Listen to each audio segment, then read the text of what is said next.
Él es un empresario reconocido en el ambiente artístico, en especial en el teatro, es productor de teatro, es gestor cultural también, pero te quiero poner en contexto porque es presidente de la Asociación Argentina de Empresarios Teatrales, más conocido como ADET, es presidente del Teatro El Picadero, empezó la carrera laboral en España, se instaló en Argentina, fue productor de un montón de espectáculos, no solo en el círculo comercial, también en el círculo independiente. En esta última década hizo producciones como Toc Toc, por decirte una, de un montón. Podría seguir un montón, pero te quiero poner en contexto para que sepas con quién vamos a hablar. Y la verdad que es un honor hablar con una persona como él. Sebastián Blutrach, acá Jay te saluda. ¿Cómo estás, Sebastián? Hola Jay, gracias por la presentación. No, un placer, un placer. La realidad es que lo primero que se me ocurre preguntarte, Sebastián, es cómo nace tu vocación para abordar semejante tarea que no sé si sabías dónde ibas a terminar, ¿no? Cuando arrancaste, pero ¿cómo nace tu vocación por el teatro en principio y por todo lo que haces, ¿no? Mira, mis padres eran productores de teatro, así que desde chiquito tenía correteando por casa. Yo correteaba y estaba Beto Brandoni con Marta, Bianchi, el Pato Contreras, Leonor, Lautaro Murúa, Gila cuando venía de España, Emilio Alfaro, así que tengo desde chiquito mucha cercanía con el mundo artístico. En una época me dediqué al deporte y viste las vueltas que tiene la vida, y de repente a los 20 años estaba haciendo una gira de teatro y ya no lo solté más. ¿En algún momento, más allá del deporte, pensaste que tu futuro podía estar fuera del teatro o no? ¿O cómo pasó? Cuando empecé a trabajar en el teatro ya sabía que el teatro iba a formar parte de mi vida, más allá de que cuando volví de España me recibí de kinesiólogo y de osteópata, ejercí, pero en el 2007, cuando produje Gorda y tomaba el Metropolitan, ahí dejé la parte de la medicina y me dediqué de pleno al teatro. De kinesiólogo a lo que haces hay como hay un brecho, ¿no? Bueno, pero vos sabés que el mundo de la medicina te pone todo en contexto, ¿no? Entonces es más fácil manejar las urgencias de los artistas si conviviste en una terapia intensiva y ves cuáles son las verdaderas urgencias. Te quiero pedir que te muevas un cachito por el tema de la señal que acá me estaban pidiendo, por eso trastabillé un poco con las palabras. A ver, ahí sí, a ver. No, que decía que trabajar en el mundo de la salud sí. Te pone en contexto sobre cuáles son las verdaderas urgencias y te da la templanza y un montón de herramientas también para trabajar en cualquier ámbito, ¿no? Y en el mundo artístico también. Total, todo sirve. Está muy todo bien, está muy bien, está muy bien. Che, y linkeando un poco con eso, actores y actrices que estando un poco en terapia intensiva en relación a las ficciones en plataformas, no, pero sí en la televisión y demás, y encuentran el refugio en el teatro, ¿no? Lo venimos viendo en todos estos programas que estamos haciendo, hablamos mucho con actores, mucho con actrices, también con productores teatrales. ¿Cómo ves un poco la realidad como un tipo, digamos, la verdad que escucharte a vos es más que interesante, pero cómo ves el presente de los actores, de las actrices, y obviamente en relación al mundo del teatro, como ese refugio que hoy se encontró casi te diría como único? Mira, hace rato que el mundo audiovisual viene cambiando de manera vertiginosa, ¿no? El final de la televisión abierta, de las ficciones en televisión abierta, pasar a plataformas, y nosotros que seguimos manteniendo, digo nosotros porque siempre me dediqué al teatro, seguimos manteniendo un arte vivo en el sentido de que sucede en ese momento como sucedía hace cientos de años con el teatro griego, y es más difícil de corromper o de mutar eso, ¿no? Entonces, por un lado sufrimos la pérdida de la ficción en la televisión abierta porque los 30 puntos de un programa en vivo, después cuando esos actores venían al teatro te daban mucho empuje. Me acuerdo cuando estrené el Método Bronco, el Puma Goiti estaba haciendo 30 puntos con los Roldán, Sí. y era muy fácil arrancar, ¿no? Porque la gente cenaba con el Puma, con Flor de la B, con Miguel Ángel Rodríguez, y cuando venían al teatro era como si fueran familiares casi. Y eso no existe más. Entonces a nosotros también nos modifica, ¿no? La manera en cómo promocionamos una obra, en cómo sabemos si va a funcionar o no. Ya no tenemos ese colchón de los actores convocantes, salvo en algunas figuras muy determinadas, ¿no?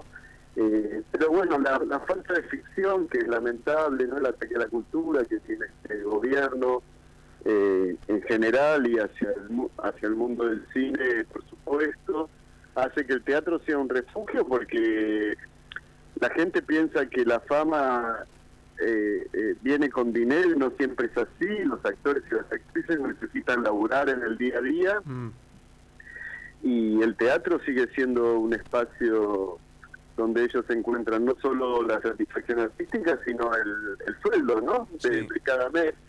Y bueno, y por suerte, dentro de la caída de la economía, digo por suerte, porque el teatro no está cayendo tanto como cuando cae el consumo en la clase media, donde siempre lo primero que se corta es la cultura, el entretenimiento, el teatro. Y en este año, a pesar de tener una caída de alrededor de 9 puntos por ciento respecto al año pasado, el año pasado fue un récord, y estamos por arriba del 2022, es decir que no está tan golpeado, por lo menos el teatro, el circuito de calle corriente, ¿no? Mira.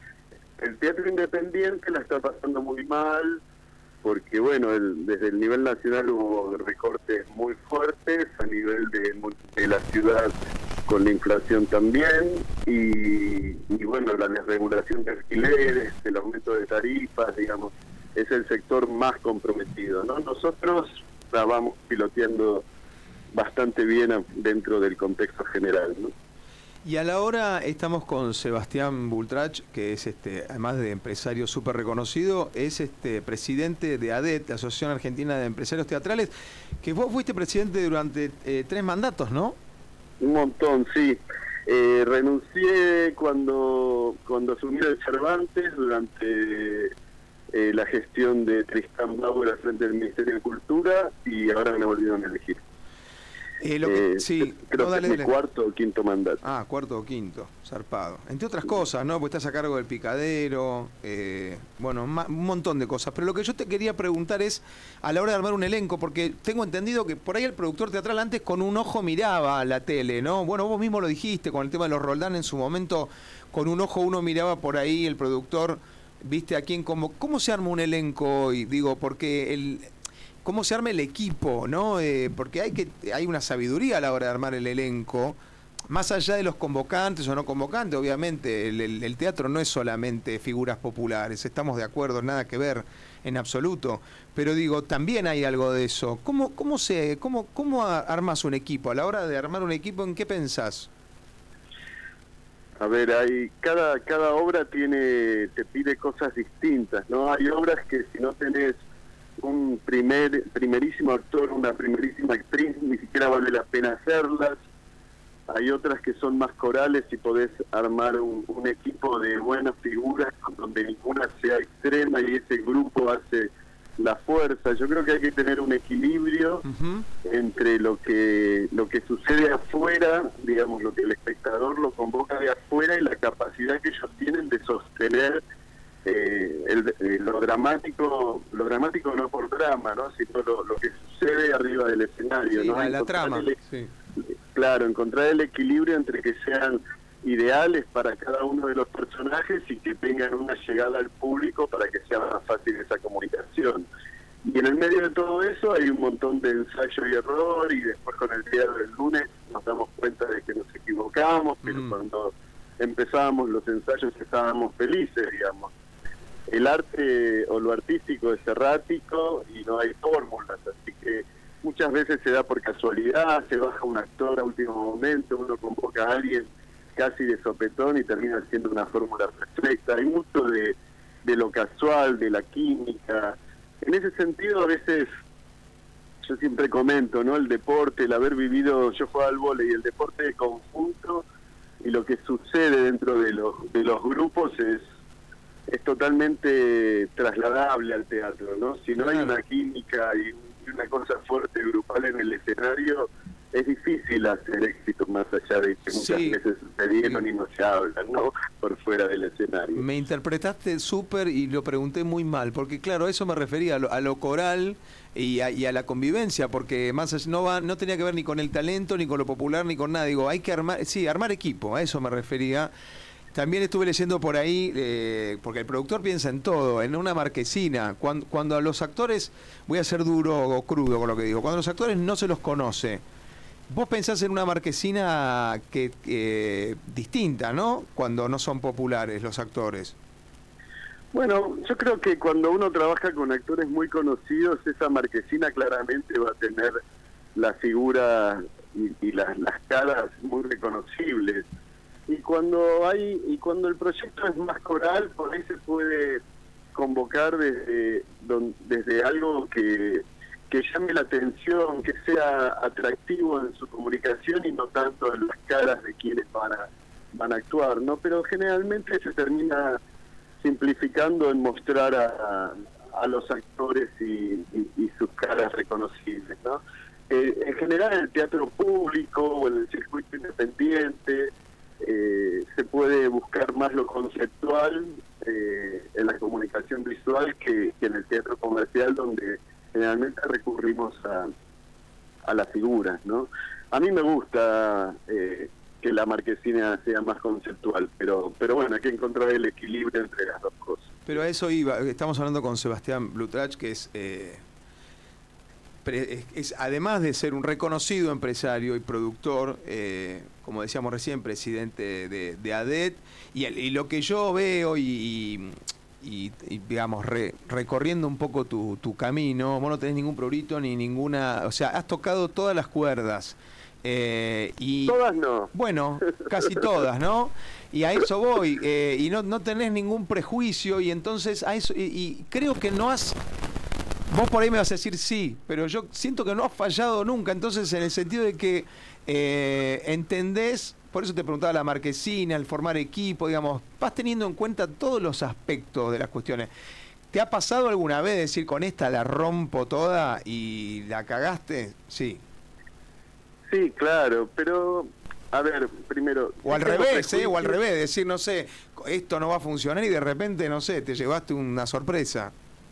Sí tengo prejuicios y muchas veces me han hecho equivocarme. Ajá. Me acuerdo, te voy a contar una anécdota. Hace muchos años Ezequiel Corvo me ofreció para hacer una trasnoche del Picadero con Campi, sí, que venía de estar en Showmatch, y yo tuve prejuicios. Y después lo fui a ver a Campi y le pedí perdón porque me parece maravilloso lo que hace. Sí. Y por ahí no lo había visto en vivo y me faltaba información. Todos tenemos prejuicios. Sí, claro. Y nos equivocamos todo el tiempo. Y después sí, por supuesto que tuve fracasos inesperados, o más que fracasos, expectativas altas que no se cumplieron, ¿no? Me acuerdo cuando hice un espectáculo sobre Pessoa que protagonizaba Gael García Bernal, que estaba Fernán Mirás, Rita Cortés, Vanessa González, era un elenco hermoso, y con Gael viniendo a la Argentina y no llegué a mi punto de equilibrio, ¿no? Pero bueno, tampoco fue un fracaso, sino que las expectativas eran altas. Pero bueno, pasa todo el tiempo, fallamos y yo siempre digo, no hay que evaluar los proyectos individualmente, evalúo los años, ¿no? Y el año siempre tiene que empezar con el signo más. Qué bueno qué bueno que le hayas puesto nombre a lo que te pregunté, nombres y digamos concretos, y que hayas aclarado lo que yo no dije también, que claro, no se trata de fracaso, simplemente son las expectativas que uno tiene. Claro, y que lo hayas especificado. Aprovecho para mandar un beso a Corvo, que me parece que me parece un divino, sí, gran pibe. Un gran pibe. Y claro, vos decías Campi, que es un talento de la concha de la lora, claro. Sí, es un capo total. Total. Sí, total. Y Sebastián, bueno, volviendo un poco a la génesis de la charla, ¿te imaginaste alguna vez a dónde ibas a llegar, a dónde estás? La verdad que no, me fui sorprendiendo, digamos. Yo cuando volví a la Argentina volví sin ningún tipo de respaldo económico, volví con $5.000 en el bolsillo nada más, a los 28 años, y empecé a trabajar y me empezó a ir bien, y todo lo que gané en el teatro lo terminé reinvirtiendo en el Picadero, y acá estamos, ahí vamos, circulando la vida haciendo teatro. Y hay un dicho de Carlitos Rottenberg que me gusta y que lo ejerzo, y él también lo ejerce, que no puede haber empresarios ricos y empresas pobres. Y bueno, un poco lo he ejercido a lo largo de mis años. Lo que me ha dado el teatro lo he reinvertido siempre en el teatro y en hacer que el Picadero esté más lindo y en tener mejores cuestiones técnicas. Y bueno, no es que vivo mal, pero digamos, uno va circulando así, y a mí me gusta vivir de esa manera. Este programa me da la posibilidad hermosa de el otro día haber podido charlar con Carlitos, por ejemplo, de hoy charlar con vos.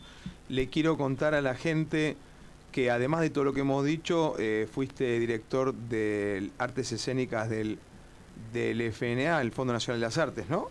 Sí, estuve unos años durante el gobierno de Macri, y renuncié en un momento que el ministro en ese momento de luto empezó a pedirnos algunas cosas que no estaba de acuerdo, y después fui asesor del Cervantes con Tristán, con el gobierno de Alberto, y también renuncié en un momento que no me gustaron cómo siguieron las cosas.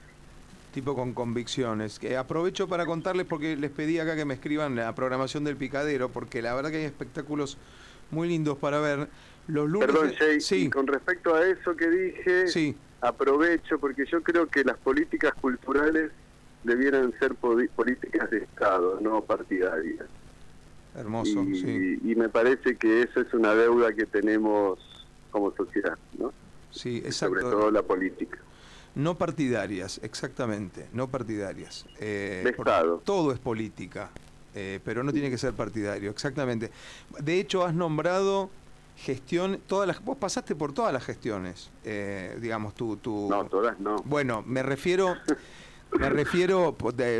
nombraste varios colores por los que has pasado, colores partidarios, a eso me refiero. Sí, distintos gobiernos de signo político. A eso me refiero.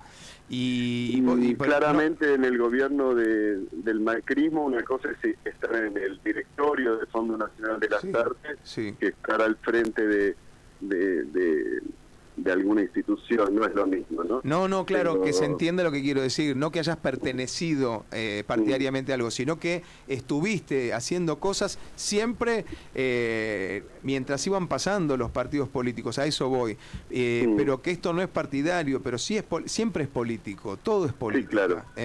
Eso es lo que quería decir, que se entienda.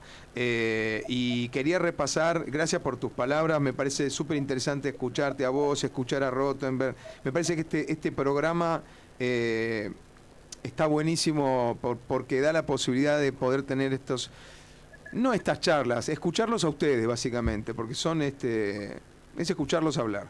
Los lunes, bueno, los lunes está Carola Reina, ¿no? Corregime si algo está mal. Los martes... Sí.